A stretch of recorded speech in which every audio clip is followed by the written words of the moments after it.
Hey Hitler, you probably didn't even hate the Jews. That was just the meth making you crazy, dog. How much does it cost for fascism?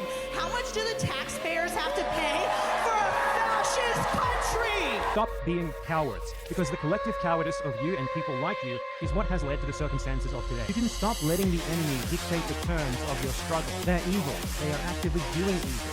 So treat them like the evil that they are. The time to start is now, right? The time to plant a tree is 10 years ago, and the second best time is now. Strikes are the most effective way to stop profit, get demand, and force policy changes. If you can shut down profit, you can make any politician do anything. I don't want to be part of the system as it works. It's time to stop pretending otherwise. It's time to be ruthless, and time to afford them the same amount of grace that they give to their Palestinian victims, because they are only going to get more and more ruthless with their victims if you don't.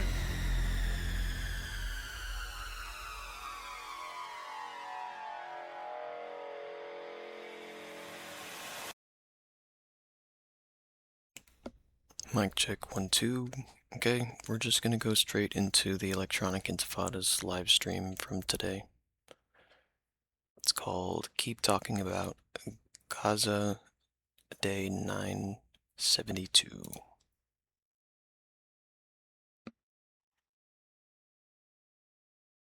We'll watch at about 1 to 5 speed.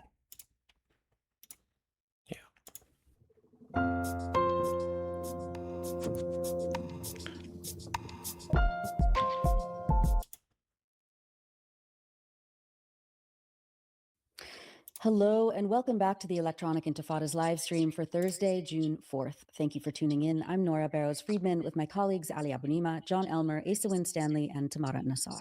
It's day 972 of Israel's genocide in Gaza. Coming up, we'll be joined by Ahmed Al-Najjar, a Palestinian journalist and academic based in Khan Yunis, to talk about Israel's attacks. Hang on, I think I have static.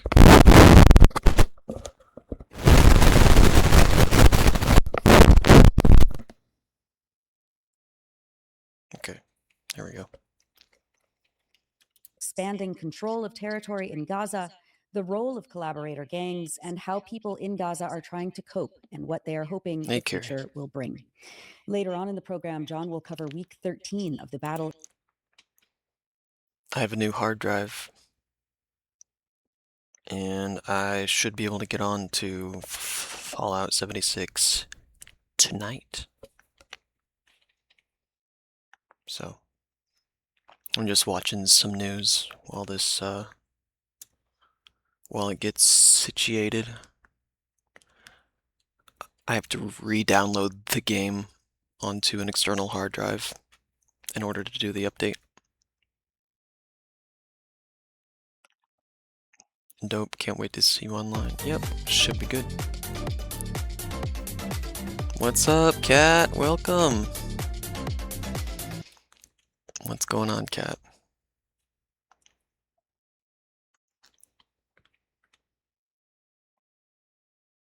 Hope you guys are doing well.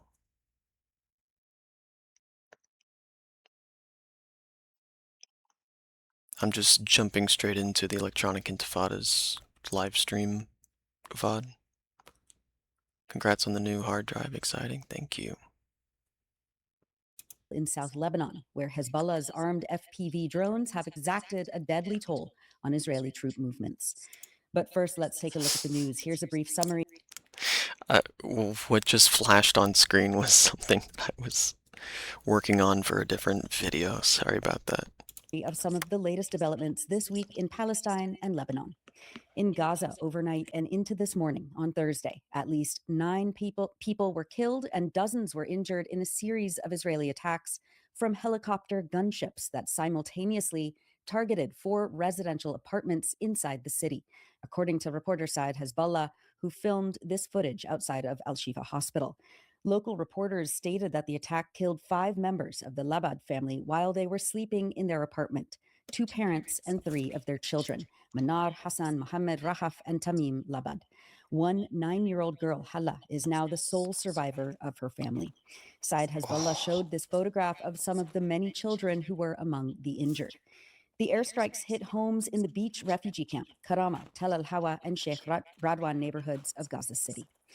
Local reporters say that the targeted buildings were sheltering displaced families, with rescue crews continuing to search the rubble for survivors as intense flames engulfed the buildings.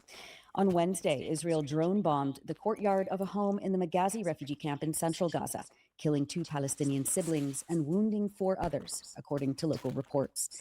The Quds news agency posted videos of the bodies of Sakr and Moman Abu Karim being transferred to the morgue by Palestinian emergency response teams. On Tuesday, Israel carried out a series of attacks in north, central, and southern Gaza. An Israeli drone strike on a tent sheltering forcibly displaced families in the beach refugee camp west of Gaza City injured at least 10 Palestinians, according to the Wafa news agency. Reporter Salah Ziada captured footage of injured people being driven to the hospital in civilian cars. The attack came as Israeli artillery shelled areas north of Al Burej refugee camp in central Gaza, while Israeli forces continued large-scale blasting operations east of Khan Yunis in the south, Wafa added. Also on Tuesday, an Israeli drone strike killed a Palestinian man and injured at least 10 others in a tent shelter in the Mawasi area of Khan Yunis, according to sources at Nasser Medical Complex. And in Deir Balah, a Palestinian man was killed and 4 others were injured in an Israeli attack on a car. Sources at Al-Aqsa Martyrs Hospital reported to Wafa news agency that 32-year-old Ahmed Khaled Abu Magaseb was killed when the vehicle was struck on the busy Salahuddin Street in the eastern part of the city. The hospital sources added that 4 people were injured, including some in serious condition, and were admitted to emergency departments amid continued pressure on medical teams and shortage. This is the nicest car I've seen anybody drive in Gaza. Like, we've seen entire missiles be dedicated to, like, ambulances and stuff. It's crimes within crimes, but also there's something, like, punishing about and demoralizing about, like, the Zionists will attack on holidays. Anything that's like a celebration of goodwill or any celebration in general.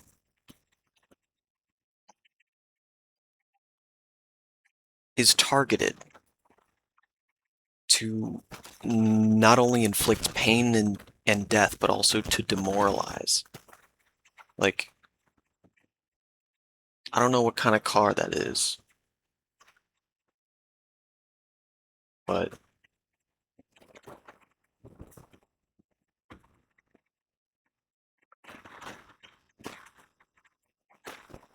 that's fucking crazy.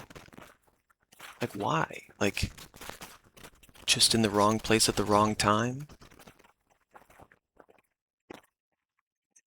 Is the other, like, and I say crimes within crimes because all these people, like, it's a war crime to attack civilians, but they're already displaced because of ethnic cleansing, which is also a war crime. So it's like,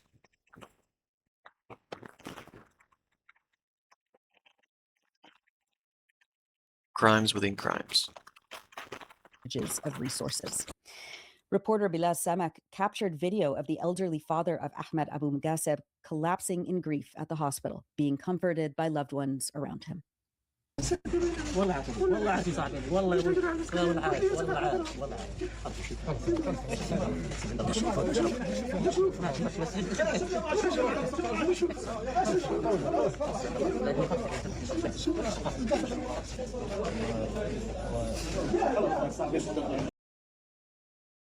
Also, you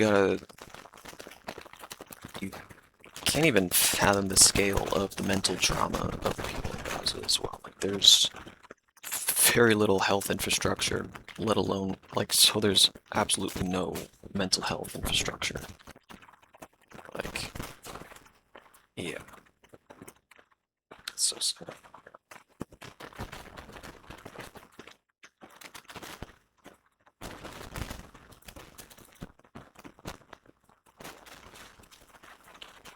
Palestinian people are very resilient, but it's, they are just people at the end of the day.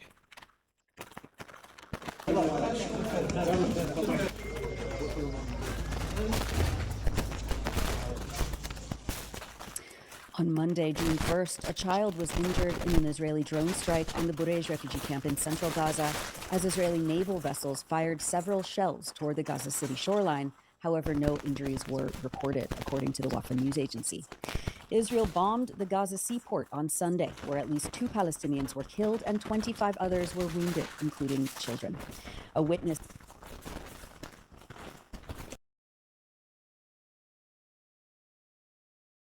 to the massacre, Mohammed Salman, told Al Arab. Pretty bad static.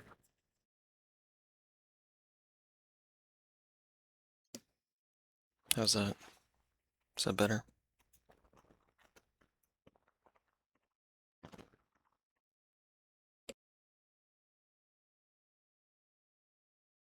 Arabia TV correspondent and regular guest of the Electronic Intifada, Asim An-Nabih, that Israeli helicopter gunships fired missiles at the port while families were trying to relax and gather together. There are also displaced families living at the port.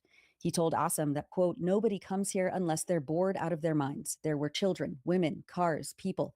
I don't know how long these attacks will last. When will they leave us alone? This is a safe area where people can roam freely. Why bomb it? Where are the human rights they keep talking about? We don't see human rights or humanity at all. This is no safe area. This was a safe area until they bombed us there. A woman standing beside a shelter at the port where people were killed and wounded, blood still spattered on the walls, admonished the so-called international community, saying, quote, we don't want any country boasting, saying we are helping Gaza. We don't want food. We don't want anything from you. We want the genocide to stop. Either you murder us all at once or you let us be, she adds. That's wild. Yeah, the world has stood by and let this happen.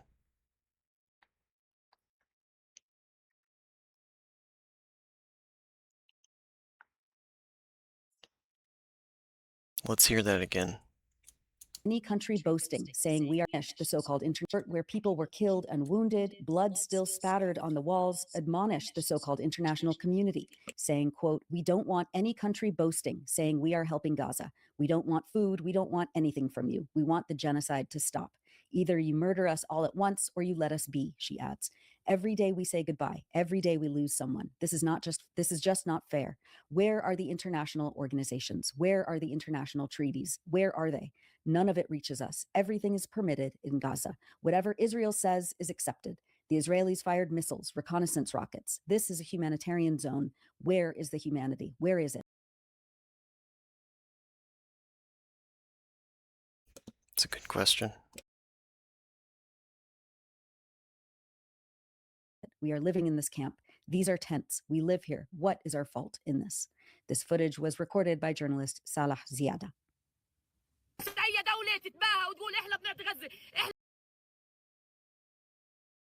Oh, I thought they just had a quote.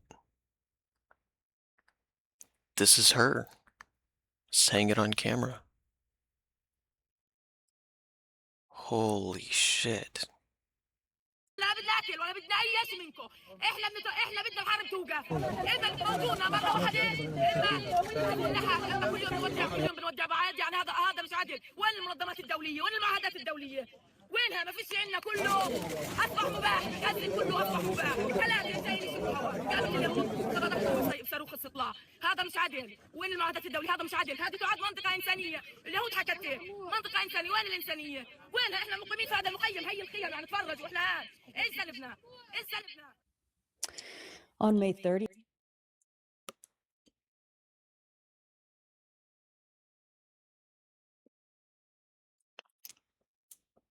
Israel assassinated Dr. Jamal Abu Aoun, the head of the anesthesia department at Al Yafa Medical Hospital in Deir Balah in central Gaza. He was killed in an Israeli airstrike near the Al Aqsa Martyrs Hospital in the city. Reporter Bilal Samak recorded footage of the funeral for Dr. Abu Aoun, with his friends, family, and colleagues mourning over his body. The Palestinian Ministry of Health in Gaza stated that as of Thursday, at least 947 Palestinians have been killed and more than 2,900 have been injured since the so-called ceasefire was declared last October. The ministry said that 119 Palestinians were killed during the month of May alone, the highest number of people killed every month since the beginning of 2026. 16% of those killed were children. In related news, Salim Owais, the communications specialist for the United Nations Am I still giving Children's static? Agency, UNICEF, said this week. I feel like I'm still giving static. I'm watching it peak. No, I guess not.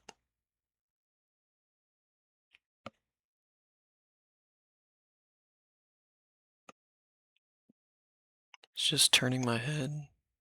Make it do static? No? No static? Okay. I'm just paranoid now.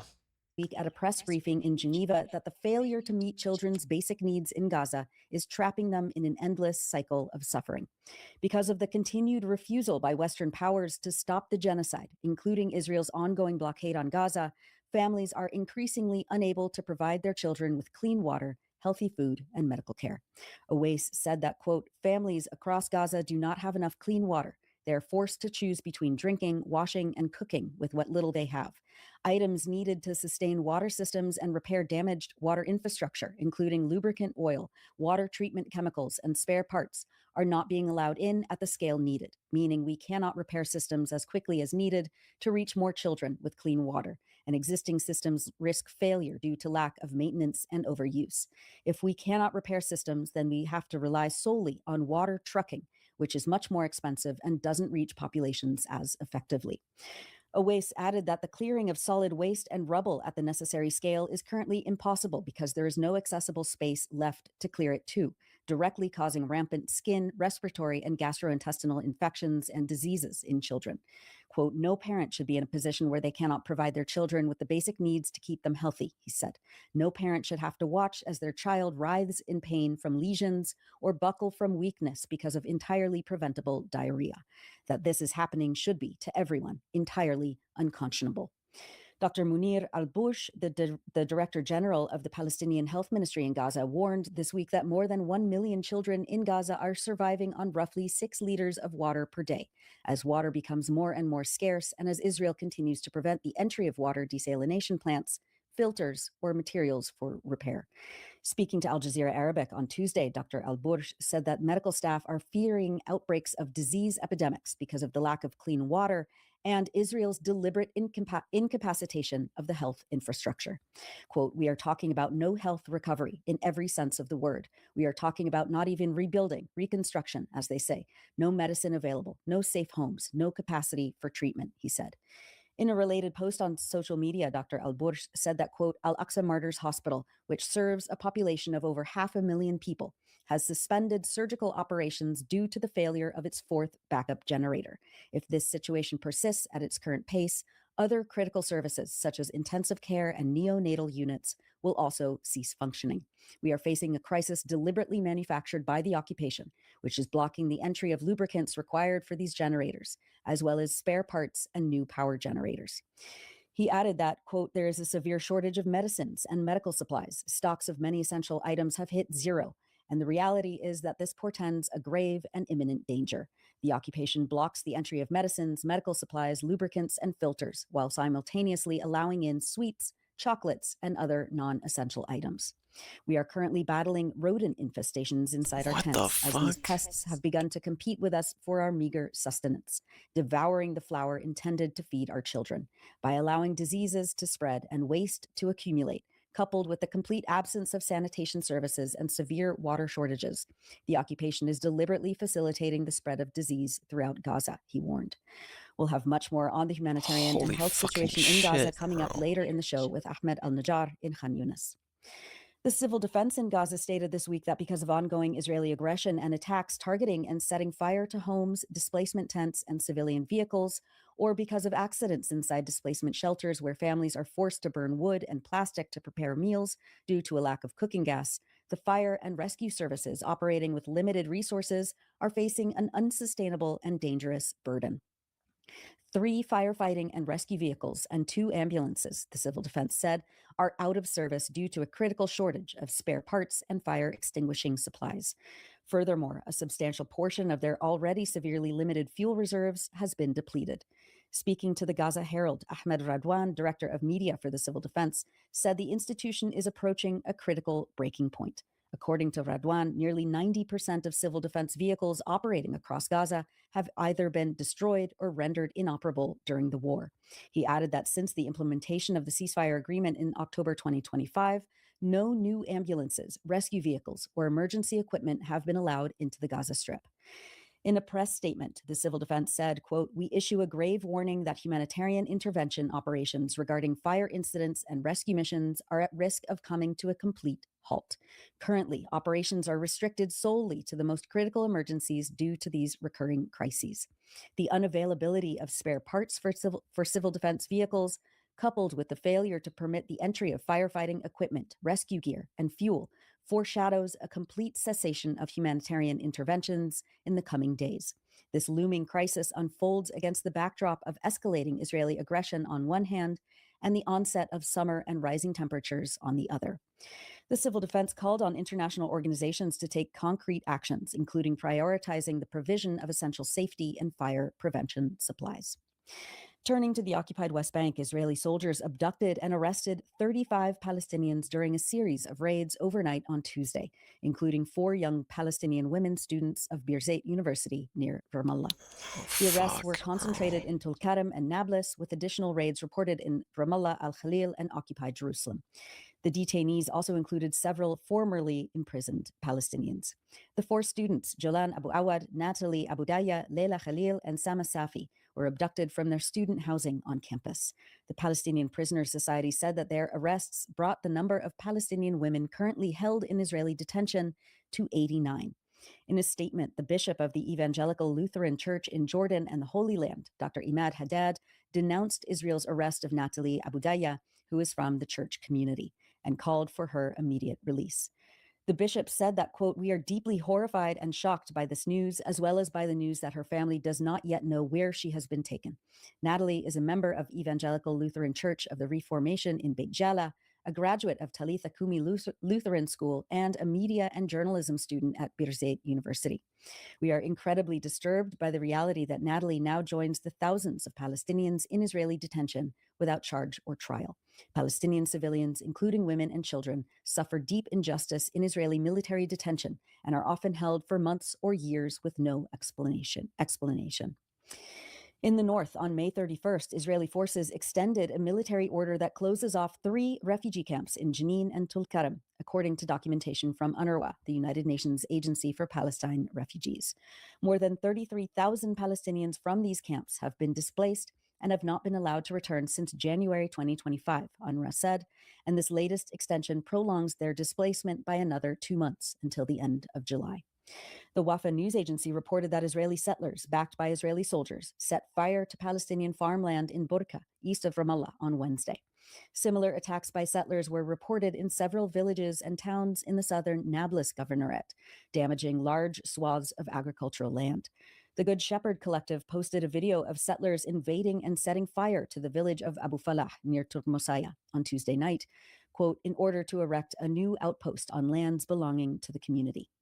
Meanwhile, Wafa added settlers vandalized the sole pipeline supplying water to the Palestinian Bedouin community near Khan al-Ahmar, east of Jerusalem, the latest in an escalation of attacks against the village, as Israeli settlers and government officials threatened to destroy the entire community in order to expand one of the largest illegal settlement colony blocks in the occupied West Bank. In Lebanon, more than 40 people were killed and 140 wounded in Israeli strikes on Saturday, May 30th, alone. According to Lebanon's health ministry, Israeli attacks have killed more than 3,400 people and wounded nearly 11,000 since Israel's assaults escalated on March 2nd. The World Health Organization stated that there have been at least 190 attacks on healthcare facilities and personnel in Lebanon over the past 3 months, and warned that the country's health system is coming under growing strain. The WHO said that 17 hospitals have been partially damaged, and Israel has killed 128 health workers, including paramedics, and injured 332. Whoa, this is Lebanon. I thought we were still talking about Gaza. What the fuck?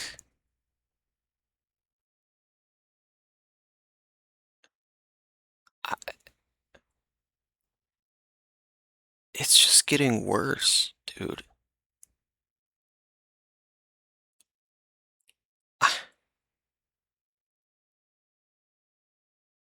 I don't believe it.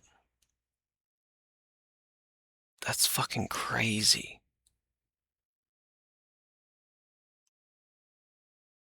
That she was talking about Lebanon and I just missed it. And like seamlessly could have been talking about Gaza.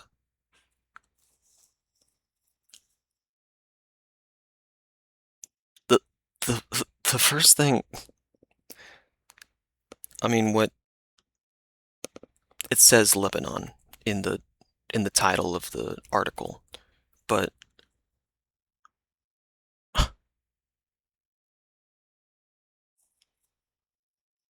yeah, the first hint was growing strain on the healthcare system. There's hardly any hospitals left in Gaza.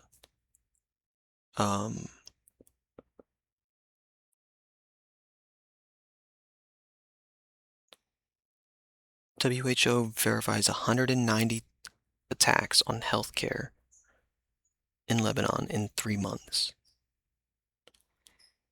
UN agency attacks killed. UN agency says attacks killed 128 health workers.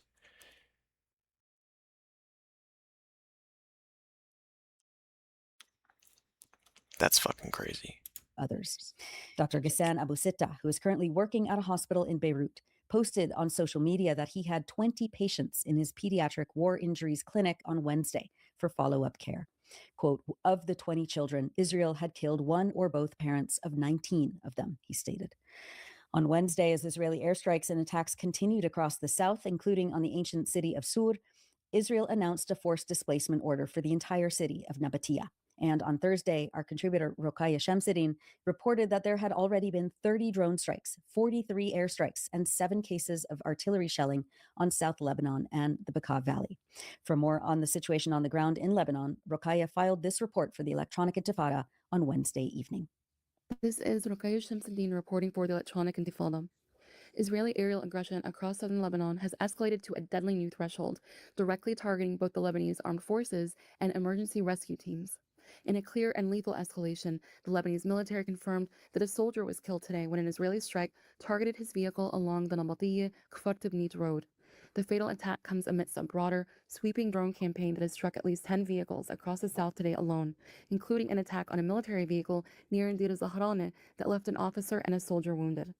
At the same time, Israel has intensified its systematic targeting of humanitarian first responders, killing 4 paramedics in less than 24 hours. In Arab Salim, an Israeli drone strike killed an Risala Association paramedic, Ali Nasser. In Shur, 2 of his colleagues, Hassan Ali Muhammad and Muhammad Qasim, were killed in a deliberate strike on their ambulance. A separate drone strike in Zibdin targeted an Islamic Health Authority team, killing 1 paramedic, injuring another, and killing 2 wounded civilians that the medical team was desperately trying to evacuate. In the last 3 months alone, there have been over 190 documented Israeli attacks on healthcare facilities and health workers in Lebanon. These attacks completely shatter any illusion of there being a ceasefire. Israel's pattern of targeting state military personnel, hunting down civilian vehicles, and executing medical workers in the field shows a deliberate policy to paralyze the South, leaving the region entirely exposed as the international community looks on in silence. In another pressing development, Israel is attempting to manufacture consent for a deliberate bombing of South Lebanon's Sibnin Hospital, which is the South's largest and most vital medical facilities, by baselessly claiming Hezbollah has seized it or is utilizing it in some way. The hospital's administration has fiercely denied these allegations in a statement released earlier today, warning that they are intended to justify an Israeli attack. To completely refute these Israeli claims, the administration highlighted that the Lebanese army maintains a continuous daily presence and an active dispensary directly on the hospital campus. Furthermore, teams from the International Committee of the Red Cross operate on site. Labeling the unsubstantiated claims as a direct violation of international law, the hospital has even invited global media and independent monitors for immediate field visits, while urgently appealing to the Lebanese government and international bodies to protect the facility and its workers.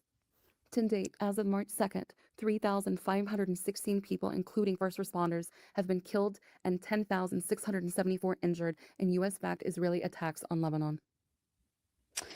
That was Rokhaya Shamsuddin reporting for the Electronic Intifada from Lebanon on Wednesday.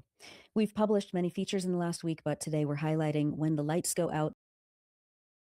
Holy fucking shit, bro.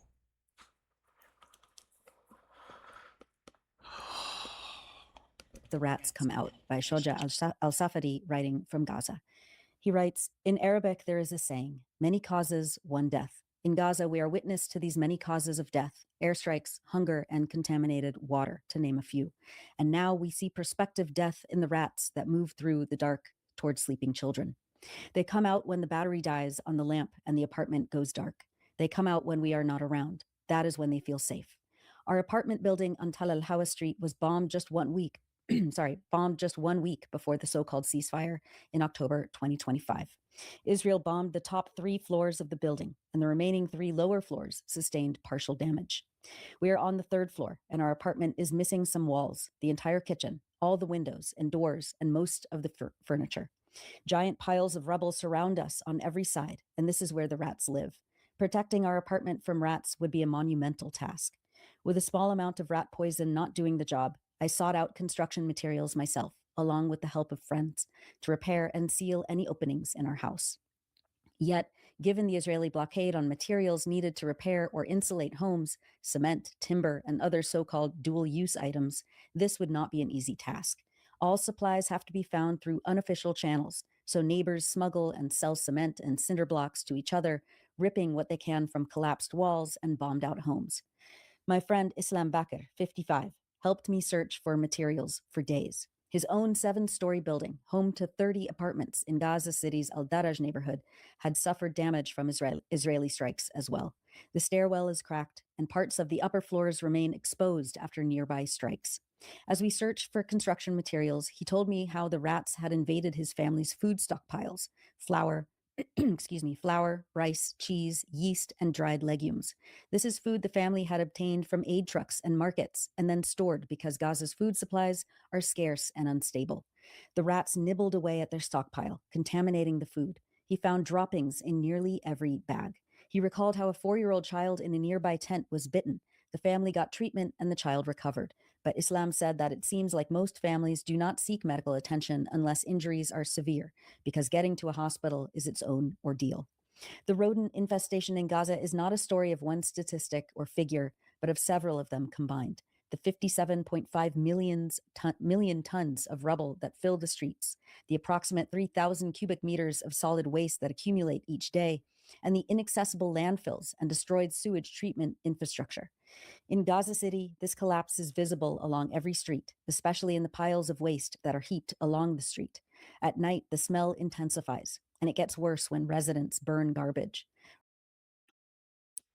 Having to smuggle basic building materials is ridiculous. Yeah.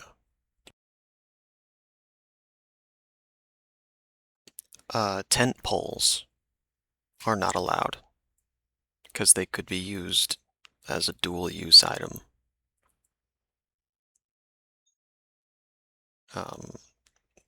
Medical supplies.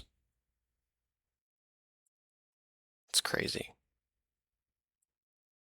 Like, if any meaningful aid is going to get to the Palestinians, Israel can have no part in it. They can have no part in the screening process or anything. It should come unobstructed.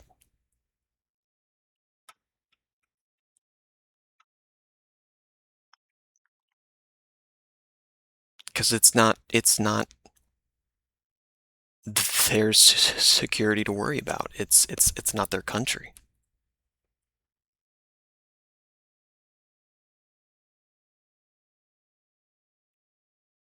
It's fucking ridiculous. These people in turmoil,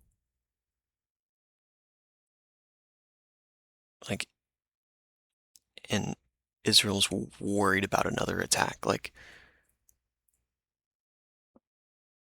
they deserve whatever's coming to them anyway. But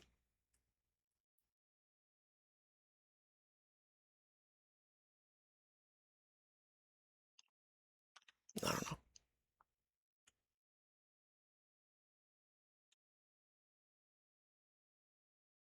But having to smuggle basic building materials is absolutely ridiculous. Rubble, waste, and standing water have created ideal conditions for rodents. Then at night, they move into homes and shelters. Those are excerpts from When the Lights Go Out, the Rats Come Out by Shoja Al-Safari, writing from Gaza on electronicintifada.net. Shoja is a Palestinian writer and poet, a member of the Palestinian Writers Union, and a founder and director of the Friendship Cultural Forum from 2004 to 2014. And now, as we always do, we wanted to highlight people expressing joy, determination, and reclamation across Palestine and around the world. In Gaza, Hela Asusi, the founder of the youth group Al Dawajin, met a young kite maker on the beach. She asks him why he makes them, and he replies, "So I can sell them and make a living." He says he uses pins, sticks, and plastic bags to assemble the kites, and that it takes him only one day to make one of his creations. Hela asks him what he wants to say to anyone who's bored and wants to play, and he laughs and says, "Make a kite." This video was made in April. You're bored and you want to play? Look at this. He just made it with nothing. You have nothing to do. You want to spend some time playing. So they have their own way to spend time playing. احكي لي ليش عملتهم اصلا؟ عملتهم عشان اتغذى قبل. ايش الادوات اللي عملت فيها؟ دبابيس، عدان، اكياس. كم اخذت وقت معك عشان تعمل هذا الشيء؟ يوم. كل هدول يوم؟ ايش بتحب تحكي لاي حد زهقان وبده يلعب؟ اعمل طبق. اعمل طبق.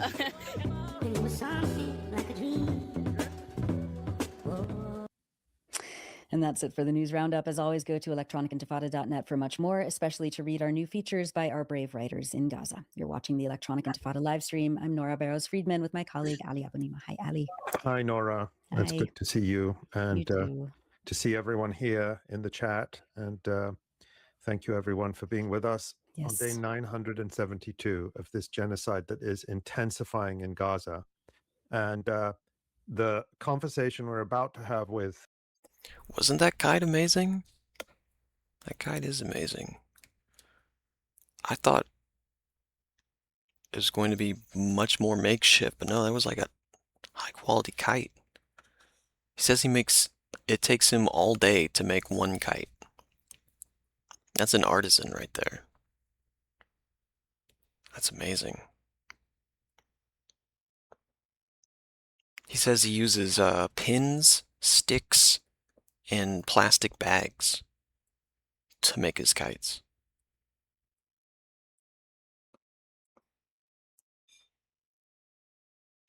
It's amazing. All right, let's go to Elmer's resistance report now.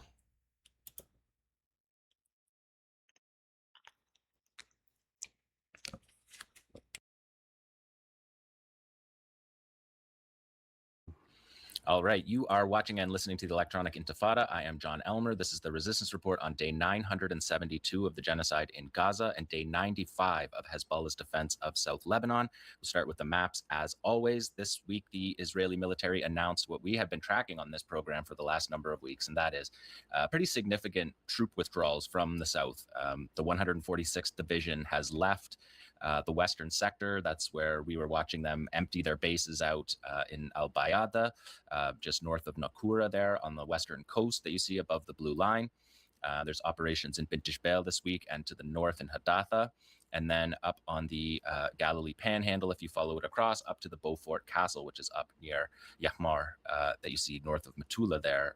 We'll get more into that as the show goes on. If we look at the next map, you can see where the Israeli military's genocidal zone is. This is the ethnic cleansing zone that Israel has promised to leave people with nowhere to return home to. They're not fighting Hezbollah. They are destroying civilian homes. But because of resistance operations, those demolition operations are also have been curtailed over the last week. We'll see if that holds. Holy shit, I had the volume turned down on YouTube this whole time. What the fuck, man? There is a lot of battlefield adaptation on both sides going on, so we don't want to make any claims that will hold. That probably sounds a lot better, right? For in perpetuity, but what we're seeing in these last 7 days is a significant withdrawal of engineering vehicles as well. There's more than 60 villages that are in that targeted zone. And that zone, just to reiterate, that does not mean Israeli military control. It's the areas that Israel is bombing and shelling, and in some of the areas, hand carrying or humping on armored vehicles, explosives like they did in Gaza to destroy civilian homes because they fail on the battlefield. And that is a consistent trend that we have been tracking now for nearly 1,000 days. Let's look at the next map. This is from the Institute for the Study of War, which shows a little bit more accurately where the Israeli military is not. That yellow line is the line that Israel declared that was their operational line. You can see the Litani River in the north there. That is supposed to be the entire area south of the Litani is under evacuation orders. There's 1 million plus people displaced and thousands being killed, more than 3,500 killed, more than 10,000 wounded, including 160 paramedics and first responders, which is just deepens the criminality of Israel, because of course those civil defense and first responders are truly the best of us to be in the war zone and to be the only people in the war zone that are there to help. It sounded fun. Okay. So just really egregious criminal acts by Israel. Many of them we've watched on camera, double tap strikes. So that has continued. There's 60 villages, like I said, in that zone that Israel is attempting to demolish. We could take a look at the next map, which is a little more detailed, and we can see all the areas that we're going to cover on this program from the western coast, the Israeli military base just below the blue line there, Rash Hanikra. Was targeted. Israeli bases along the blue line in the central area, Zarit. We're going to see those bases targeted, going up the Galilee Panhandle up to the Beaufort Castle, which I will finish this program on. Israel's photo op in the castle made international news this week. Somehow they know that they can do that, despite the fact that we just listened to an excellent interview from Ahmadinejad in Gaza, and Gaza doesn't even get a news article, let alone international headlines like Israel's photo op got. You can also see in the center, pretty much in the center of that map, Hadatha. That is going to be an area where we are going to start this week. Let's look at number 5, video number 5. This is an 18-hour battle spread over 2 days, and it's really the first time we've seen fighters on the ground in this in these videos. These fighters are saying that they're waiting for vehicles that they detected on the road moving north from Rashaf up the Rashaf road to. Oh yeah, this is the first time I've ever seen Hezbollah fighters defending South Lebanon. That doesn't mean that they weren't there, but because someone had to be operating the drones, you know. Hadatha, you can see the sniper there with his Dragunov sniper rifle getting ready, scenes that remind us of what we saw in Gaza. Here we're seeing an M113. This is the remotely operated armored personnel carrier dropping off explosive ordnance. We covered these extensively in Gaza, these robot bombs. They're using them to demolish houses. And here we see the fighters together getting their appropriate weaponry prepared, their RPG-7s with their PG-7VL warheads, which is the same warhead that we're seeing on the quadcopter drones. That's that PKM machine gun that we're seeing in fighters moving. These are explosive devices that Hezbollah's OPSEC doesn't want us to see, but are planted alongside of the road. And the fighters say to each other that they are waiting for each other. The fighter says these explosive devices were planted by us in case the enemy's tanks tried to advance. The fighter says to the other fighter, "What do you want to say?" And the fighter says, "The bulldozers and the tanks are outside." Here you see the Radwan unit force. This is special forces. You can see the emblem on their uniforms there. The Radwan forces named after Haj Radwan and Madmuniya, who created those forces. And here the fighters are outside confronting at 8:45. Up in the top corner, you can see the beginning of an Israeli incursion into Hadatha. This is the fourth attempt that the Israeli military has tried to take Hadatha, and it's being repelled here again. As of yesterday, there's been 9 attempts repelled. You can see the gunfire here. This is a firefight against Israeli troops, and we're going to have audio here in a moment.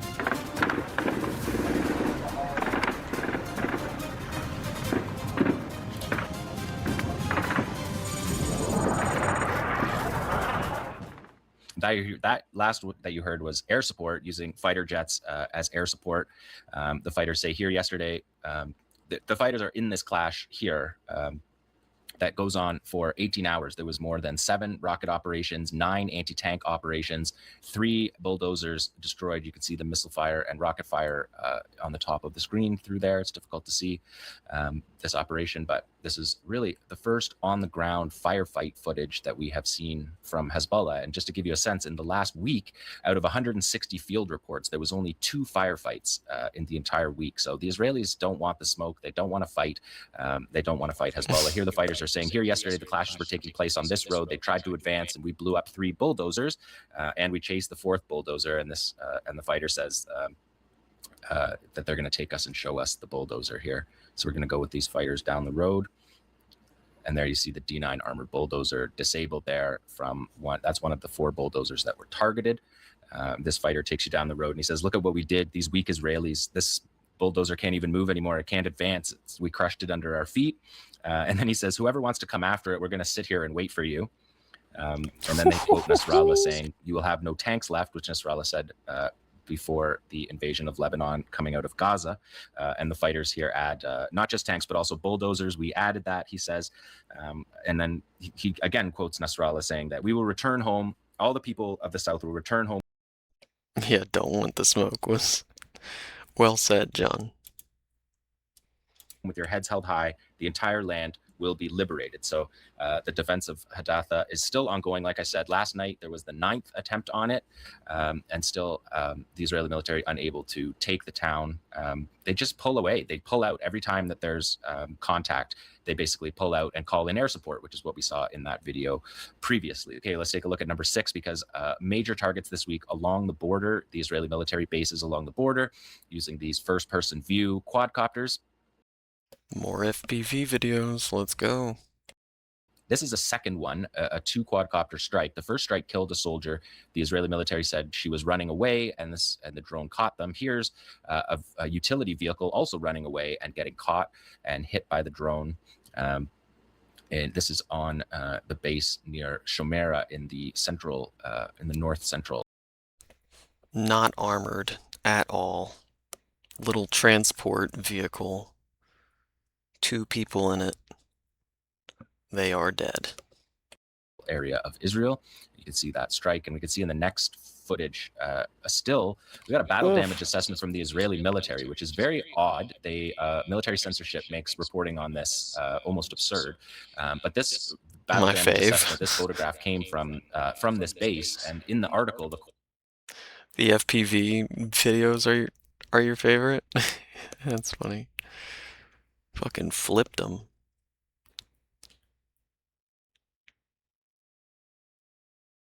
Yeah, I've never seen. I've never seen that before. Core of the article was about the people.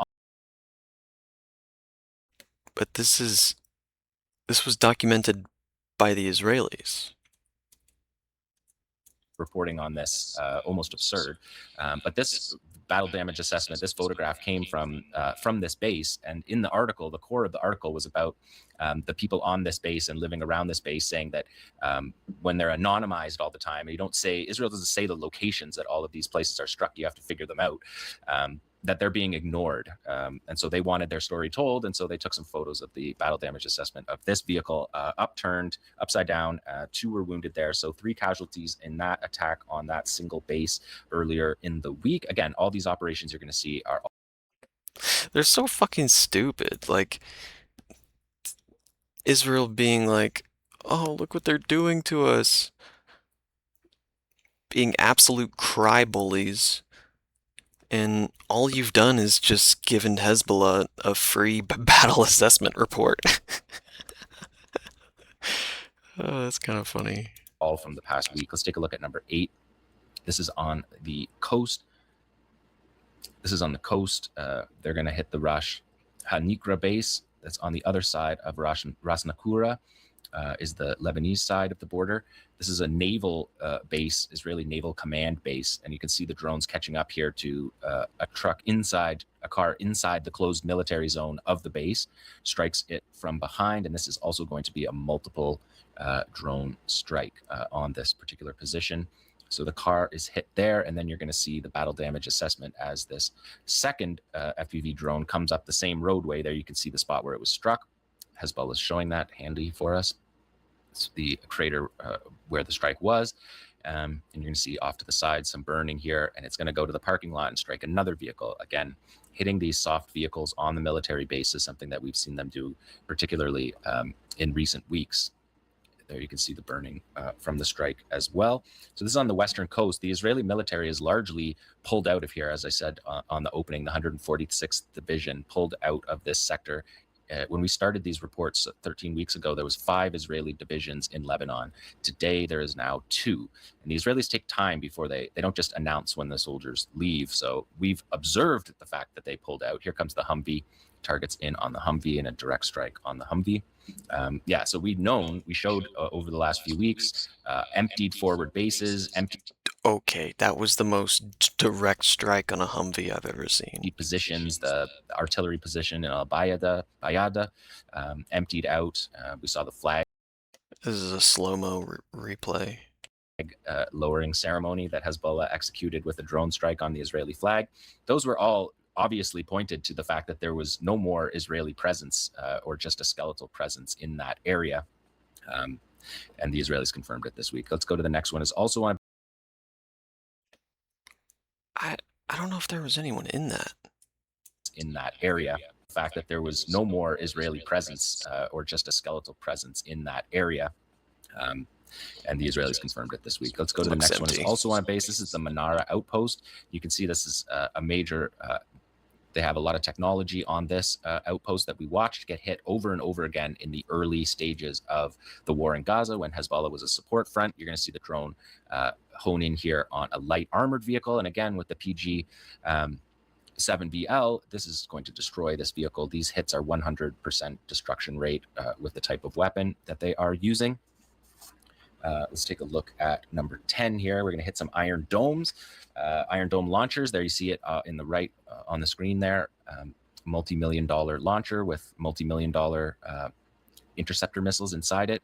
It's going to do a little stroll around, a little recon I don't stroll. think there was anyone in there. Multiple launchers here that are going to get hit. This is drone number 1 coming up beside it here and targeting directly this missile firing unit for the Iron Dome launcher. If it's loaded, and it's totally destroyed, you're looking at $3+ million for each one of these strikes. That's the first one. So this is FPV number 2. Following I can't tell if it's loaded. Battle damage assessment in the bottom I'm left back. Did I corner miss there anything? from the first strike. Hezbollah has had. We saw footage of Hezbollah fighters on the ground. There was an 18-hour gun battle between the IDF and Hezbollah. And there have been 2 documented firefights. That's the first time we've seen it on camera.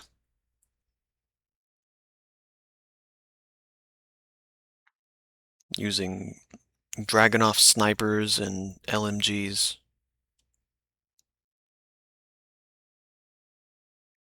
And now we're watching FPV drones blow shit up.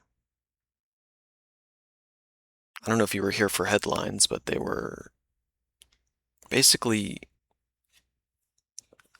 there are a lot of rules about graphic design. Yeah. So a big fight, yeah. And Israel is basically trying to make all of South Lebanon south of what's called the Litani River, which basically runs east and west. Everywhere south of the Litani River, unlivable, basically. Millions have been displaced, and thousands have been killed.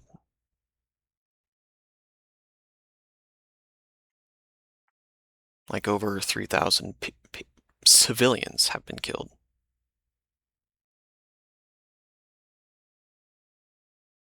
Israel killing people? Color me shocked.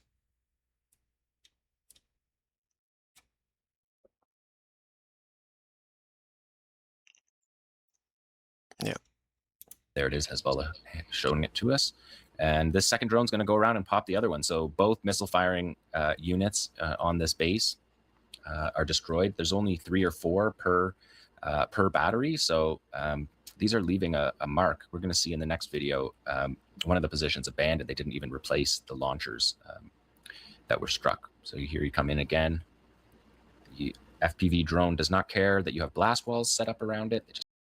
Yeah, what's shocking is the entire international community standing by as Israel has flattened Gaza into a moonscape and now has moved on to southern Lebanon.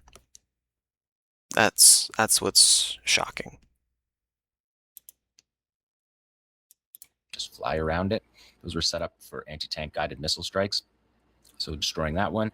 And then next one is in, this is in the central area at the Baranat barracks. This is the headquarters for the 91st Galilee. This is a 3rd Iron Dome system launcher being struck. This is crazy. Division. So 2 of the divisions that are left, the 36th Division and the 91st Division. The 91st is a territorial division. There you can see 5 missing interceptors there. You can see the 2, maybe it's... Yeah, that one's almost fully loaded. 4 missing interceptors there, $100,000 each for a Tamer interceptor. And Israel has said that they have been using the Iron Dome to shoot down these quadcopters. But I mean, this would be a good time to shoot it down, and it doesn't seem to be able to do that. One more, also on the western sector at the Jalal Alam base here. Again, he said maybe this would be a good time to shoot it down then. And you can see it flying over the wall. So now we're inside Israel. You can see the dual launchers there. This is one of 19 missile firing units that Hezbollah has destroyed since this war began. This round of the war began. So you just watched, I don't know, let's say $12 million in Iron Domes be destroyed in that last minute or so. Let's take a look at 13, because these outposts along the border, we've constantly watched these borders be like complete ghost towns. These are supposed to be functioning borders. They're supposed to be supplying a rear supply for the frontline troops. And you can see there's never any soldiers visible in any of these bases. So the bases are not functioning the way that they're intended to function. So here they're going to go into the mess tent and deliver this into the mess tent and saying, where are you? We're waiting for you to emerge from your holes, they say there. But this is into the mess tent in this particular base. the bases are basically empty. You can see that is empty as well. The next one is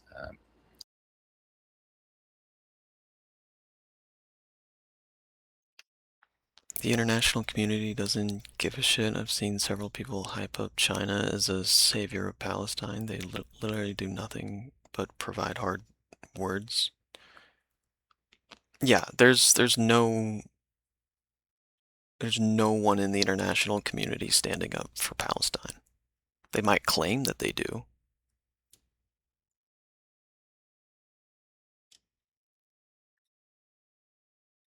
Or Lebanon.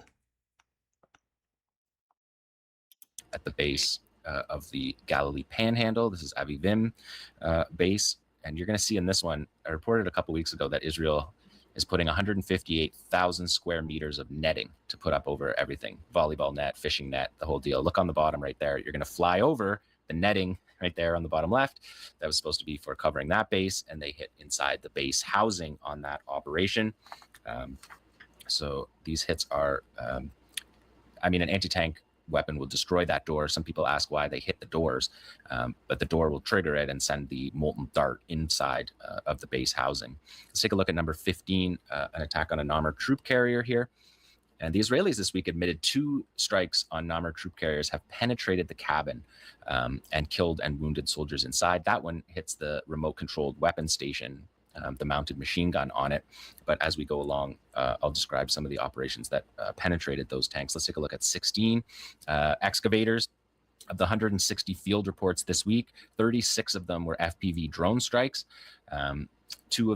3 of them against excavators and D9s. So that's what you're seeing here. Another one against a HEMET vehicle that we'll see.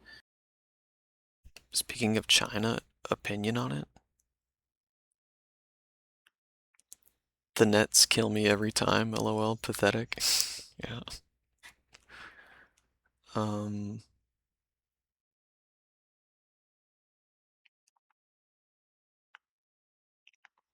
I think people, like you said, hype up China in a lot of ways, but they're not, they have a better automobile market.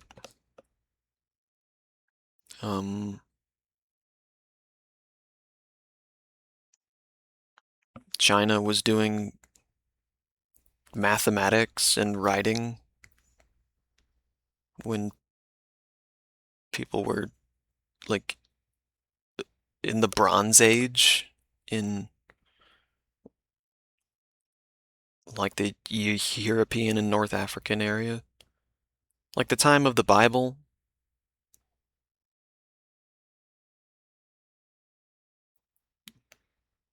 That era,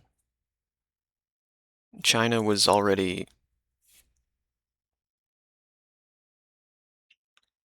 multiple centuries old and an established civilization.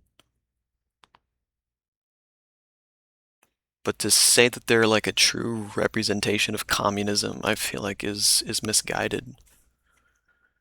Because they have more characteristics that meet the economic system of capitalism than anything else.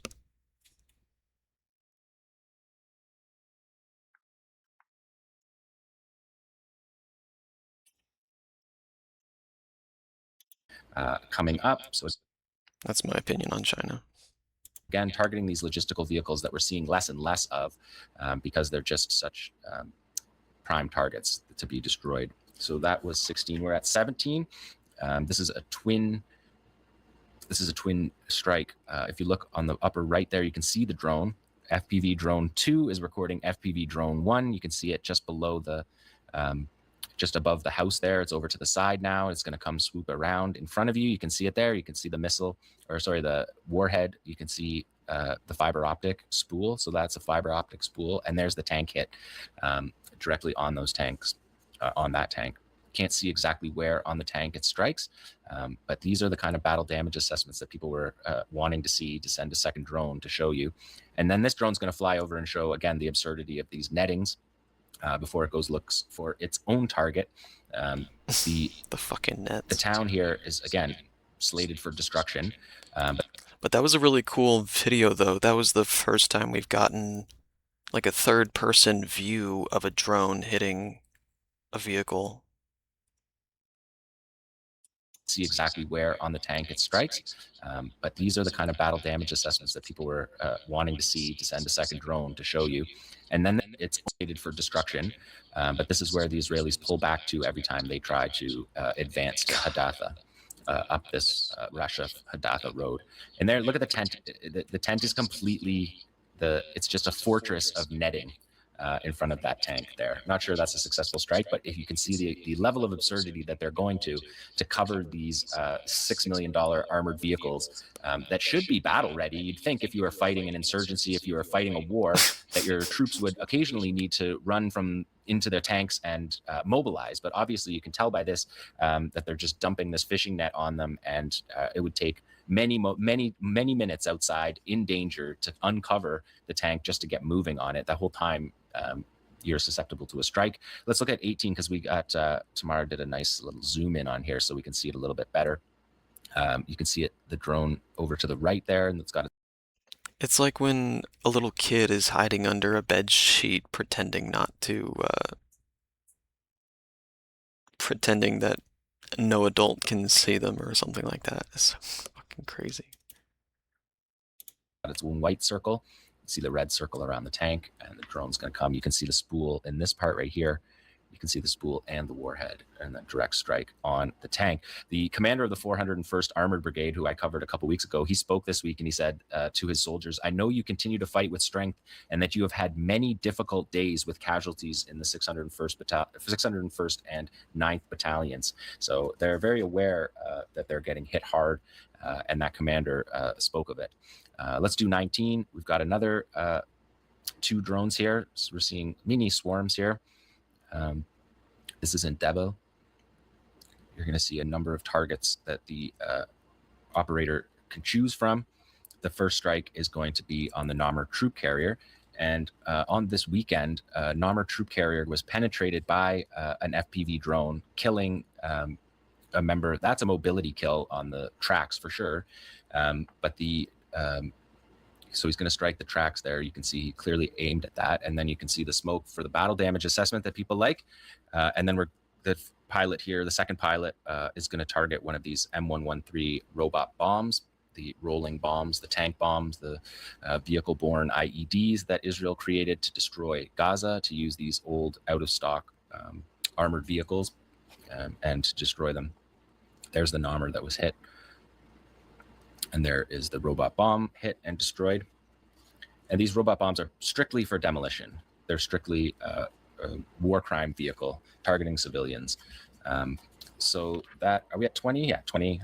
This one was from the other day, and I think it just got the wrong card because Hezbollah said this was an Iron Dome launcher, but it's actually a water truck, and you can see it directly hit. So logistical vehicles like this, I'm pretty sure it's a water truck. It's covered here. You can see it's also covered by tactical netting, more appropriate netting than the volleyball net that we see all the time. But destroying these HEMETs, again, if you can't fight without water on the front line. So these kind of strikes, which have 100% destruction rate, are quality strikes. Let's look at 21, because this week there was a number of these. Every week they are. We often just can't fit them all in, these rocket, drone, and artillery operations. But these are Pava cruise missiles. These are significant weapons that can carry a warhead of several hundred, 200 to 300 are usually a kilogram warhead, and they can reach anywhere in Israel. We saw Iran fire these land attack cruise missiles during the Operation True Promises 1 and 2. So this is Hezbollah launching 3 of those at the Galilee Panhandle on Wednesday versus troops in Odessa, versus troops in Zabta al-Shakia.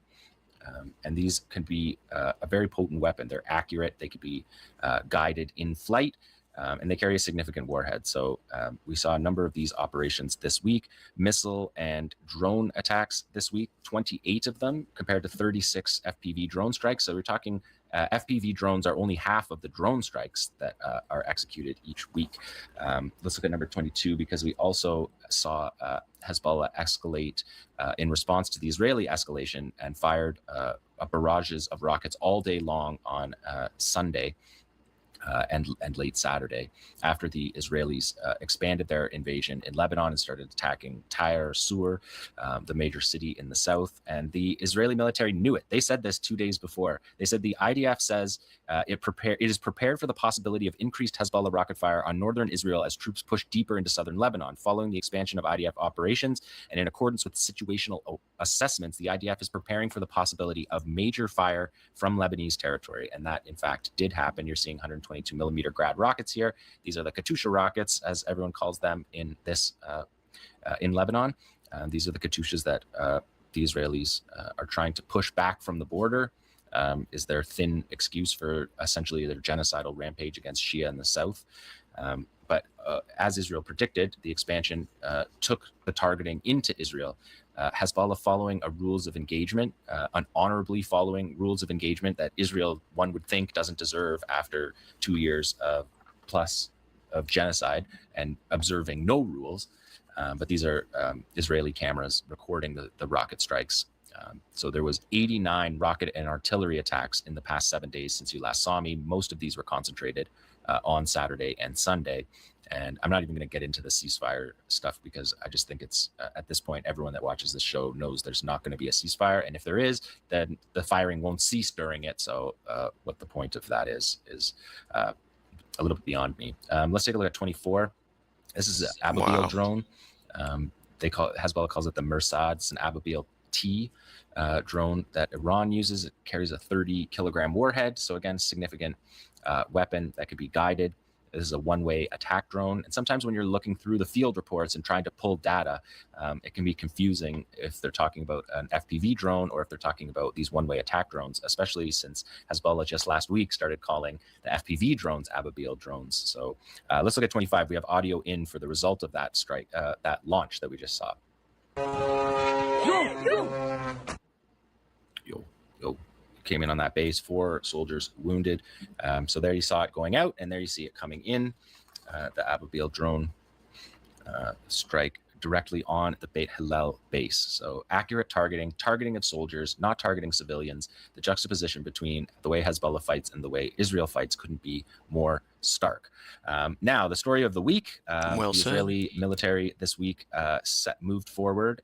We can look at this map that I brought just so you didn't have to remember from the beginning of the show. But you can see Beaufort Castle over there on the eastern side above Metula. It's just above the top of the Galilee Panhandle. And it's actually only 4 kilometers from the border. So Israel made a big show of taking this castle that Hezbollah was not holding, to take this castle, which has a history. In 1982, the PLO defended this castle when the Israelis invaded, and a number of Israeli soldiers, 6 Israeli soldiers from the Golani Brigade were killed in that operation. It's the Golani Brigade this time that went up into the Beaufort Castle this week as well. And once they did that, and took pictures, the international media treated it as if this was some kind of major victory, which is exactly the point of why Israel did it, trying to find fake victory images in an otherwise quagmire of resistance in South Lebanon. But the Beaufort Castle is a 12th century Crusader castle, and we're going to see Hezbollah attacking the Israeli troops on the lead up to this in number 27. You're going to see a tank get struck here. 1/3 of FPV operations this week targeted tanks. So again, they're targeting tanks at a lower rate, significantly lower rate than we saw early on in the war. But as I said, the Israelis have admitted to the penetration of the cabin of 2 Namr troop carriers. That's against the rear door. The Namr has the same hull as the Merkava tank, so they're the same vehicle. So if you're penetrating the Namr, you're presumably capable of penetrating the Merkava too, although they are lower success rate for sure on those. So that was 27. Let's look at 28 here. You can see the castle on the hilltop there. You can just see these, for military purposes, holding this high ground is somewhat useful. It gives you fire control over the valleys, but it also, in the age of FPV drones, like we're watching right now, it leaves you as a sitting duck, sitting in this Crusader castle without really much military advantage to holding it, other than the symbolism. The Israelis there's the tank there. It's going to get struck. Or the building is going to get struck. You can see beside the tank, you can see the soldiers here, the little guys running. You can see them running into the building there, 2 or 3 of them. And then the buildings that they're using for cover is going to get struck. And then the second drone is going to follow up with this operation there. You can see the castle on the left there. And the approaches to them are challenging, but they weren't defended. So Israel was able to get up there, although they took significant casualties, at least 30 casualties, getting up onto this hill, getting struck by Hezbollah. This follow-up strike is going to be on a Humvee, but you can see the battle damage assessment from that first strike. So clearly penetrated that building and struck a Humvee there. So yeah, the Golani Brigade lost 6 soldiers trying to take the castle in 1982 against the PLO, and they have so far lost at least 3 trying to take it against Hezbollah. Let's look at number 29, because we are seeing here soldiers being chased down, individual soldiers. 3 soldiers were killed in the over the weekend, this weekend. 2 of them were killed at night. And we saw that. I've shown you a couple thermal imaging FPV drone strikes before, but the Israelis denied that was happening. There you can see the soldiers fleeing, running away, and getting struck through the bush there at the Beaufort Castle, around the Beaufort Castle. This is on the lead up to it. Let's take a look at number 30. That's definitely a kill.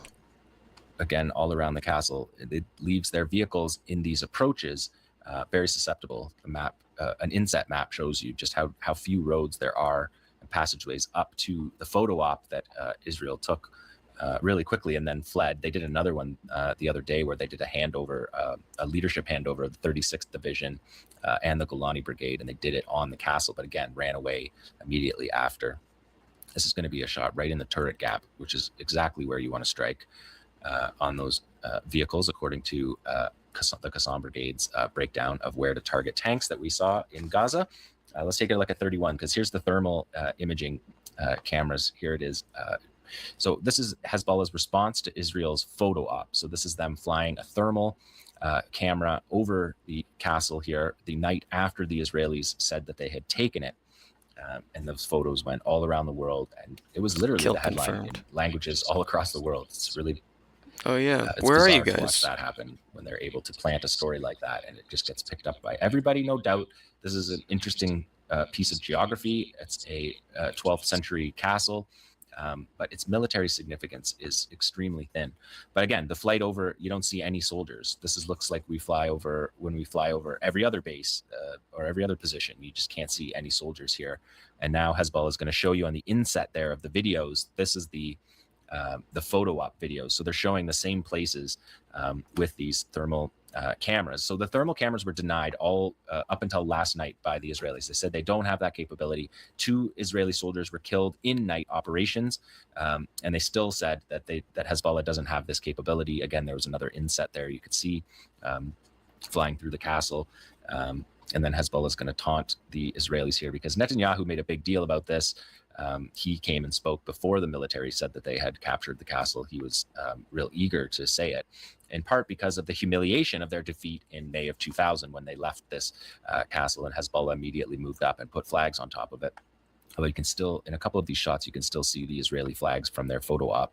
But the inset gives you an idea of what Israel was trying to show from these thermal, from their photo op that we're seeing thermal here. So this capacity is effectively operates as night vision capability, and we don't know how many the Israelis have here. So Hezbollah says here, we came and looked and couldn't find you, and then they say share this so that the Golani Brigade can see it. Hezbollah said for their part on Monday, they said, given the significant negative impact caused by the video footage broadcast by the Islamic resistance of its operations against the Israeli army on the consciousness of the settlers inside the occupation entity, the Israeli army strove to obtain an image it could promote as a crushing victory, hoping to soothe the fear of the northern settlers. The target was the historic Al-Shakif castle in southern Lebanon, which is only 4 kilometers from the border, as Hezbollah pointed out. So this did not require some long ground operation. It still took more than a week for the Israelis to get up to the castle. Let's take a look at 32, because you're going to see these movements at night of these soldiers. The Israelis have moved all of their, the majority, almost all of their operations of moving troops. It took them a week to move 4 kilometers? Can't you do that in like a day? They do it at night because of these drones, and that's what they thought was their advantage, that they wouldn't be targeted at night. But there you see 2 soldiers picked up on thermal camera, and the explosive devices delivered with the precision of a precision-guided missile right into the group of soldiers. One soldier, That's we're not tough. sure if it was this operation, but 2 soldiers in separate incidents were killed overnight by thermal armed FPVs. Let's look at 32. And also the Namr was penetrated, and that was the Shaked battalion of the Gavadi brigade, and the Shaked battalion chief was injured in that Namr penetration. 7 soldiers in the back, which is the cabin, were wounded or killed in that operation. There you see another soldier there, struck by a thermal armed FPV drone. That is presumably one of the others. Didn't really match up to the field report, but the Israelis are delaying. I think that hit the soldier directly. Like, it didn't blow up at his feet or anything. It, like, went into him. Holy shit, bro. Their reportings on some of these, which is consistent. Are we on 33?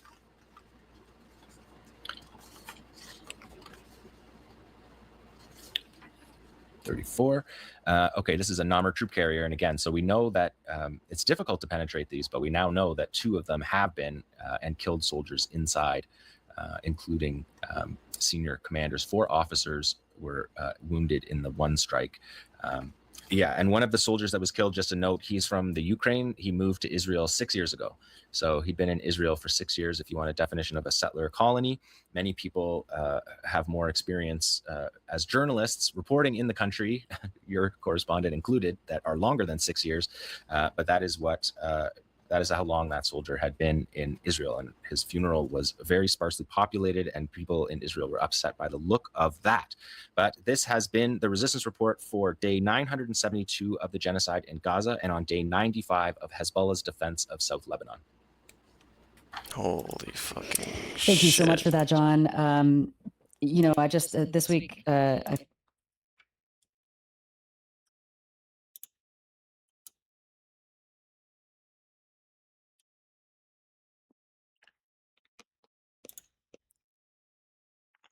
don't know if I have anything else.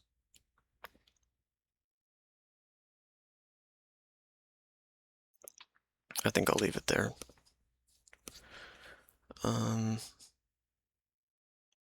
I'll be coming back and playing some Fallout. I assume that it's done already, but I could be wrong. We'll just have to see.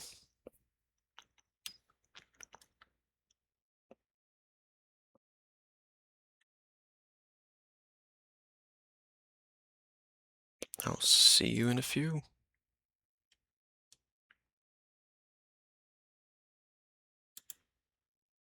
Where's your fucking badge, you pigs? We go hard for Palestine. We escalate for Palestine. We fight for Palestine. We give it everything we got. We do not work with the police. We do not point people out to the police. We do not lay hands on our comrades. When we go hard for our people, you stand out the way. If you ain't with it,